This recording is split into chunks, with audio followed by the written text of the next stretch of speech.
حضرت سیدنا ابو حیثم علیہ رحمۃ اللہ الاکرم حضرت سیدنا عبداللہ بن غالب رحمۃ اللہ تعالی علیہ سے روایت کرتے ہیں کہ ایک مرتبہ میں اپنے چند رفقا کے ساتھ بحری سفر پر روانہ ہوا۔ ہماری کشتی سمندر کے سینے کو چیرتی ہوئی جانب منزل چلی جا رہی تھی۔ اچانک ہماری کشتی ایک جزیرے کے قریب جا پہنچی۔ ہم نے وہاں کشتی روکی تو وہ ایک ویران اور بڑی ہولناک جگہ تھی۔ وہاں ہمیں کوئی شخص نظر نہ آیا۔ میں نے ارادہ کیا کہ میں اس جگہ کو ضرور دیکھوں گا، شاید یہاں کوئی عجیب و غریب شے نظر آئے۔ چنانچہ میں کشتی سے اترا اور اکیلا ہی اس پر اسرار جزیرے کی طرف چل دیا۔ وہاں کا منظر بڑا ہولناک تھا۔ مجھے نہ تو وہاں کوئی انسان نظر آیا، نہ ہی کوئی گھر وغیرہ۔ پھر کچھ دور ایک گھر نظر آیا۔ میں نے جان لیا کہ اس میں ضرور کوئی نہ کوئی رہتا ہوگا اور یہاں کوئی عجیب و غریب بات ضرور ہوگی، کیونکہ اس ویرانے میں کسی گھر کا موجود ہونا ایک عجیب سی بات تھی۔ میں نے تہیہ کر لیا کہ اس گھر کے راز کو ضرور جانوں گا۔ چنانچہ میں وہاں سے واپس اپنے دوستوں کے پاس آیا اور ان سے کہا، مجھے تم سے ایک کام ہے، اگر تم اسے پورا کر دو تو احسان ہوگا۔ انہوں نے پوچھا، بتائیے کیا کام ہے؟ میں نے جواب دیا، آج رات ہم اسی جزیرے میں قیام کریں گے اور صبح سفر پر روانہ ہوں گے۔ میرے رفقا میری اس خواہش پر وہیں رات بسر کرنے کے لیے تیار ہو گئے۔ پھر میں یہ سوچتے ہوئے اسی گھر کی طرف چل دیا کہ جب رات ہوگی تو اس گھر میں رہنے والے ضرور یہاں آئیں گے اور میں ان سے ملاقات کر لوں گا۔ چنانچہ میں وہیں ٹھہر گیا۔ پھر یہ سوچ کر میں اس گھر میں داخل ہو گیا کہ آخر دیکھوں تو صحیح کہ اس میں کیا ہے۔ میں نے اس چھوٹے سے گھر کو بالکل خالی پایا۔ اس میں صرف ایک گھڑا تھا اور وہ بھی بالکل خالی، اور ایک بڑا سا تھال تھا جس میں کچھ نہ تھا۔ ان کے علاوہ اس گھر میں کوئی شے نہیں تھی۔ میں ایک جگہ چھپ کر بیٹھ گیا اور رات ہونے کا انتظار کرنے لگا۔ جب سورج غروب ہو گیا اور رات نے اپنے پر پھیلا دیے تو مجھے اچانک ایک آہٹ سی محسوس ہوئی اور پہاڑ کی جانب سے ہلکی ہلکی آواز آنے لگی۔ میں محتاط ہو کر بیٹھ گیا اور غور سے اس آواز کو سننے لگا۔ یہ کسی نوجوان کی آواز تھی جو اللہ اکبر، سبحان اللہ، الحمدللہ عز و جل کی صدائیں لگاتا ہوا اسی گھر کی طرف آ رہا تھا۔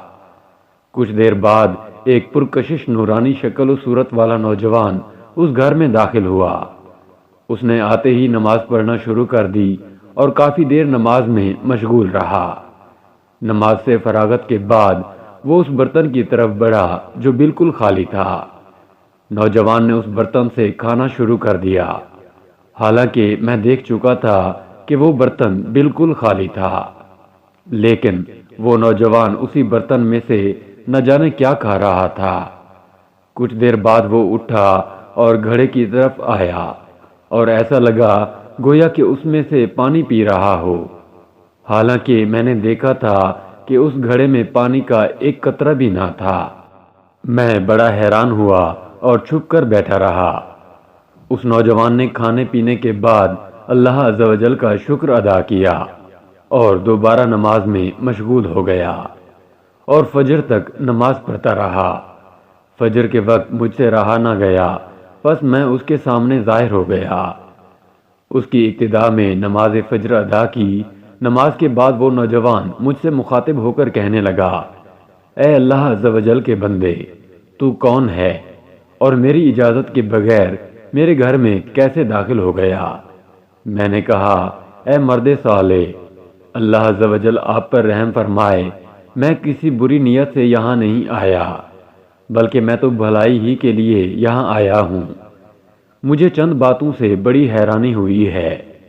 میں نے آپ کے آنے سے پہلے گھڑے کو دیکھا تھا تو اس میں پانی بالکل نہ تھا، لیکن آپ نے اسی میں سے پانی پیا۔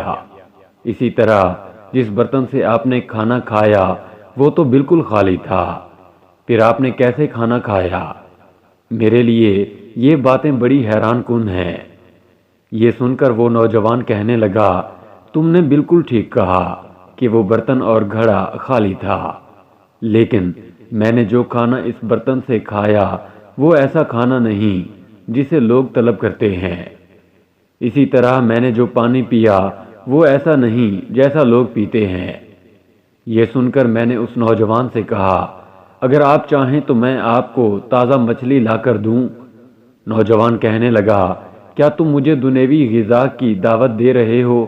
میں نے کہا، اے نوجوان، اس امت کو یہ حکم نہیں دیا گیا جیسے آپ کر رہے ہیں، بلکہ ہمیں تو یہ حکم دیا گیا کہ جماعت کے ساتھ رہیں، مساجد میں حاضر ہوں، با جماعت نماز کی فضیلت حاصل کریں، مریضوں کی عیادت کریں، مسلمانوں کے جنازوں میں حاضر ہوں اور مخلوق خدا عز و جل کی خیر خواہی کریں۔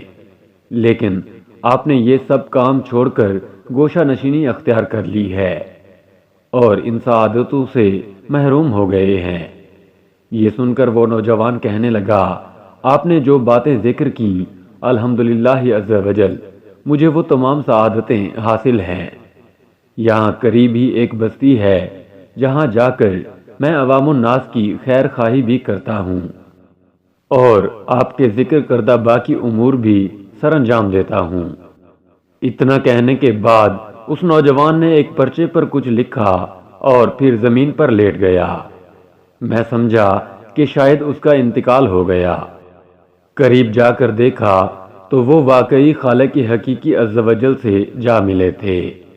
جب ان کی قبر کھودی گئی تو اس میں مشک کی خوشبو آ رہی تھی۔